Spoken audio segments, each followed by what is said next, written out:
지금으로부터 95년 전인 오늘, 그날도 오늘과 같은 목요일이었습니다. 오늘과 한 가지 달랐던 점은 세계의 경제가 완전 붕괴되던 날이라는 것이죠.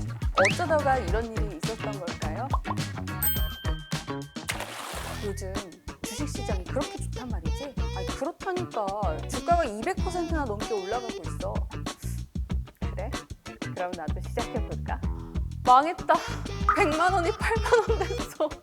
미국 주가 92% 폭락. 훗날 이날은 검은 목요일이라고 불렸습니다. 1929년의 오늘인 10월 24일 목요일부터 29일 화요일까지 일어난 미국 주식시장 붕괴를 뜻합니다. 1929년 9월까지 미국 경제는 어느 때보다 좋았는데요. 1920년대 들어 미국 경제 지표는 42% 정도 오르기도 했죠. 미국 경제가 호황을 이룬 건 여러 이유가 있었습니다. 우선 제1차 세계대전이 끝나고 유럽이 황폐해지면서 미국이 세계 공업 생산량의 절반가량을 차지하게 되고 신축 공사도 67억 달러에서 1억 달러로 2배 가까이 뛰었죠. 1920년에서 21년에 11.7%나 되던 실업률은 이후부터 4%를 넘은 적이 없었습니다. 이 시기에 미국 자동차의 왕이라고 불리는 헨리 포드가 조립라인 방식에 의한 양산 체제인 포드 시스템을 확립하는데 이때 300달러짜리 모델 T가 나왔는데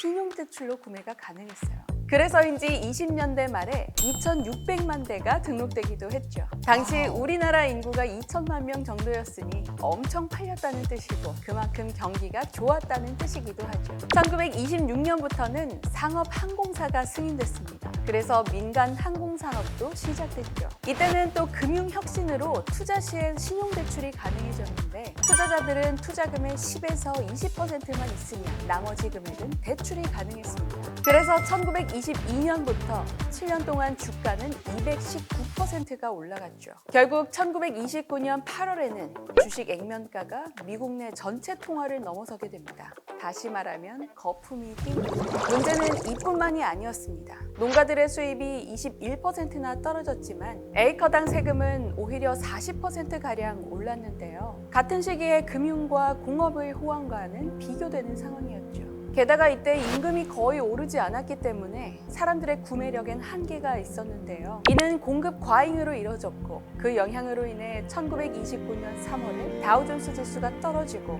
8월에는 금리가 약간 올라갑니다. 그리고 9월 29일 신문에 한 보도가 나옵니다. 포토메톤의 클라렌스 헤이트 회장이 유나이티드 스틸을 사기 담보로 인수했다. 그 포토메톤이 파산하며 투자자들은 큰 돈을 잃었으며 그 여파로 10월 3일, 4일, 16일에 주식시장이 크게 하락하게 됩니다. 이후 계속 하락세를 기록하던 중 10월 22일 뉴욕타임즈는 투기꾼들을 비난하는 기사를 냅니다. 이유는 이전의 모든 손실들이 다 투기꾼들 탓으로 돌리는 것이었죠. 이어 타임지도 주식 대량 청산이 주가를 망쳤다고 보도했습니다. 워싱턴 포스트는 매도 물결이 몰아쳐 주식시장이 무너질 거라고 했고요. 이러한 언론 보도 속에서 10월 24일 드디어 검은 목요일이 찾아옵니다. 다우존스는 전날 대비 4.6%가 떨어졌고 당일인 목요일은 거래 중에만 11%가 떨어져 잠깐 사이 15.6%가 증가를 벌입니다. 결국 주식시장이 무너져 내렸고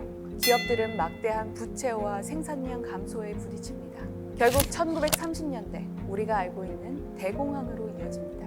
1933년까지 미국은행의 절반가량이 망하고 1,500만 명이 실직하며 30%의 실업률을 찍게 되죠. 결국 1929년 월스트리트 대폭락 이후 세계 대공황이 시작된 건데요. 대공황으로 인해 미국의 금주법이 풀렸으며 대공황을 극복하기 위해 그 유명한 루스벨트의 뉴딜 정책이 시작됩니다.